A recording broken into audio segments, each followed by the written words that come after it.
Bonjour, dans cette vidéo, il sera question de la forme exponentielle d'un nombre complexe. Il faudra notamment placer des points dans un repère. On considère donc le plan complexe muni d'un repère orthonormé O, U, V, comme sur la figure ci-contre, soit les points R, S et T d'affixe respectifs. E, I sur 6, E, I sur 4, et enfin E, I sur 3. Il faudra placer donc les points A, B, C et D, dont les affixes sont donnés par ZA qui est égal à exponentielle de moins IPi, ZB qui est égal à 3 multiplié par exponentielle de IPi sur 6, ZC 2 multiplié par exponentielle de 3 IPi sur 4, ZD enfin est égal à 2 multiplié par exponentielle de moins 2 IPi sur 3.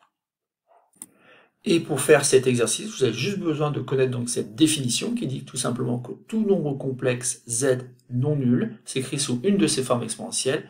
Z est égal à module de Z multiplié par exponentielle I θ, où θ est égal à argument de Z plus K fois 2π, K étant un entier relatif.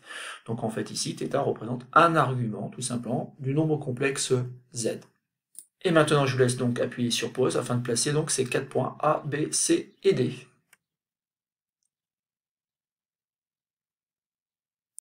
Alors, passons à la correction donc, de ce petit exercice. Donc, on sait que A a pour affixe exponentielle de moins IPi. Donc là, il y a plusieurs façons de le faire, mais déjà, on peut remarquer tout simplement que si on cherche le module, bah forcément c'est 1, et qu'ensuite, donc, un argument ici, ça peut être que moins pi. Donc, il est assez facile avec les cercles qu'on nous a donnés ici, de placer donc le point A, qui forcément est ici, puisqu'il faut que module de ZA soit égal à 1, autrement dit la distance OA est égale à 1, et en plus ici, eh ben, il faut que l'argument soit égal à moins pi modulo de pi. Et ensuite, il faut aussi avoir en tête que tout simplement, cette quantité-là, exponentielle de moins IPi, c'est tout simplement le nombre moins 1. Ça tombe bien, on l'a placé vraiment à l'endroit où l'affixe de ZA est bien égal à moins 1. Passons maintenant donc à ZB. Alors ZB, on sait qu'il est égal à 3 multiplié par exponentielle IPi sur 6 et que c'est l'affixe donc du point B. Ça tombe bien parce qu'on nous dit que l'affixe du point R, c'est exactement EIPi sur 6, autrement dit exponentielle de IPi sur 6. Et donc finalement, on va pouvoir se servir de ce point R, sauf que nous, on va avoir donc un nombre complexe qui soit de module 3. Donc, si je place le point B, forcément, il appartient au cercle ici de rayon 3.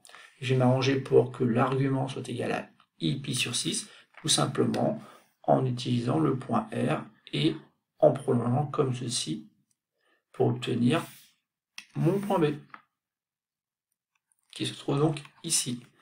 Ainsi, module de ZB est bien égal à 3, et argument de ZB est bien égal à pi sur 6 modulo de pi. On va pouvoir passer maintenant donc à ZC, qui est l'affixe du point C, et on sait donc que ZC c'est égal à 2 multiplié par exponentielle de 3 IPi sur 4. Alors donc, module de ZC, ici c'est 2, donc ça veut dire que va falloir placer le point C sur le cercle de rayon 2, mais il va falloir s'arranger aussi pour que l'argument de ZC soit bien égal à 3 pi sur 4.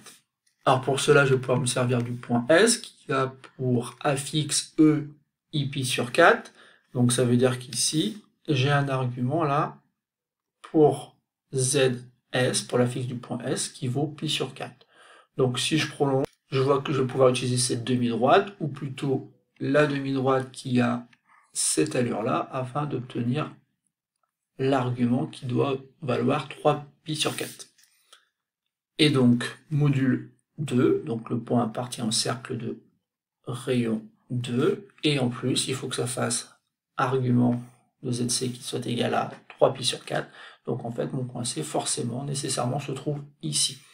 Donc, un argument de ZC, c'est bien 3 pi sur 4, puisque, en fait, assez logiquement, eh ben, quand je reporte pi sur 4, 2 pi sur 4, 3 pi sur 4, alors ici, je vais pouvoir le faire peut-être comme ça, hop, j'ai bien fait en sorte que ça fasse 3 pi sur 4 lorsque j'arrive ici. Et on va terminer avec ZD. Alors ZD correspond à l'affixe du point D, bien sûr, mais en plus, on sait que eh ben, son module c'est 2, donc ça veut dire que le point D appartient au cercle de rayon 2.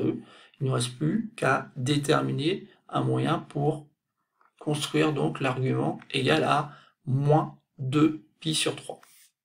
C'est là qu'on va pouvoir donc utiliser le point T d'fx EIπ sur 3. Donc le point T il est là. Et nous on veut construire donc un point dont la fixe aurait pour argument donc moins 2π sur 3. Et donc je vais pouvoir me servir donc de cette demi-droite. Voilà, ou plutôt même de cette droite-là que je vais prolonger. Donc ici, ça fait donc π sur 3, mais si je vais dans l'autre sens, donc ça fait bien moins 2π sur 3. Et comme je cherche donc un nombre complexe qui aurait pour module 2, et qui correspond donc au point D, et bien le point D appartient au cercle de rayon 2, et je me suis arrangé ici pour que ça fasse moins 2π sur 3, puisque la fixe du point T c'était EIπ sur 3, et donc ici j'avais un argument pour ZT qui donnait tout simplement π sur 3. Voilà, c'est tout pour cette petite vidéo. Ici, c'est un exercice de construction. On se sert tout simplement de la définition de ce qu'on entend par forme exponentielle d'un nombre complexe afin de placer des points dans un repère du plan complexe.